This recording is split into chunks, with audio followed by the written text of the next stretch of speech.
જૂનાગઢમાં આગની ઘટના મામલે કોર્ટમાં અરજી દાખલ થઈ। જયેન્દ્રસિંહ ઝાલા અને વિવેક કાથડિયાની ધરપકડ માટે અરજી। બંનેની ધરપકડ માટે વોરંટ ઇસ્યુ કરવા કોર્ટમાં અરજી।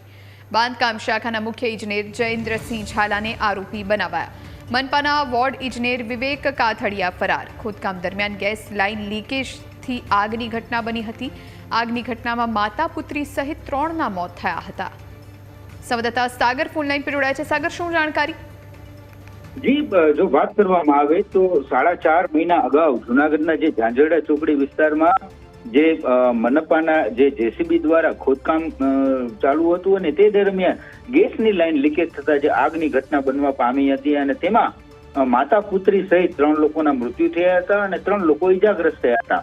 આ અંગે ગંભીરતા દાખવવા કોર્ટ દ્વારા પણ ટકોર કરવામાં આવી હતી અને તેને લઈને હવે પોલીસ છે એ એક્શનમાં છે અને ખાસ કરીને જ્યારે મનપાના જે બાંધકામ શાખા છે એમના જે મુખ્ય ઇજનેર છે જયેન્દ્રસિંહ ઝાલા અને જે વોર્ડ ઇજનેર છે વિવેક કાથડિયા, આમને પણ આ કેસમાં આરોપી બનાવાયા છે અને હવે તેમની ધરપકડ માટે છે તે વોરંટ ઇસ્યુ કરવા માટે જૂનાગઢ પોલીસ દ્વારા કોર્ટમાં અરજી કરવામાં આવી છે અને હવે ટૂંક સમયમાં આ જે બંને જે જવાબદાર લોકો છે તેમના વિરુદ્ધ જે કાર્યવાહી થાય તેવી પણ એક સંભાવના છે।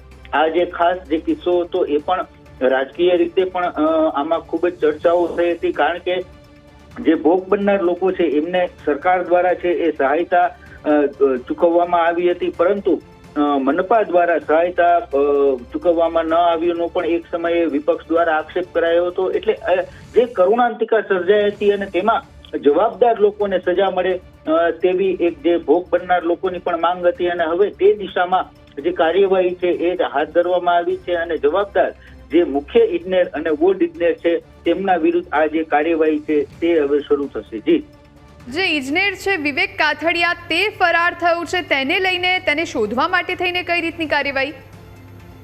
બિલકુલથી જો મુખ્ય ઇજનેર છે જયેન્દ્રસિંહ ઝાલા એ કારણ કે જ્યારે આ અંગેની પોલીસ દ્વારા પણ કોર્પોરેશનની ઓફિસમાં તપાસ કરવામાં આવી હતી અને જે સૂત્રો પાસેથી જાણવા મળતી હકીકત મુજબ જયેન્દ્રસિંહ ઝાલા છે એ રજા ઉપર ઉતરી ગયા હોય તેવી પણ એક વાત જાણવા મળે છે અને વિવેક કાથડિયા જે વોર્ડ ઇજનેર છે એ પણ હાલ ફરાર છે। એટલે આ બંને લોકોને ધરપકડ કરવા માટે થઈ પોલીસે એમણે તજવીજ હાથ ધરી છે। જી સાગર, આભાર આપનો જાણકારી આપવા માટે।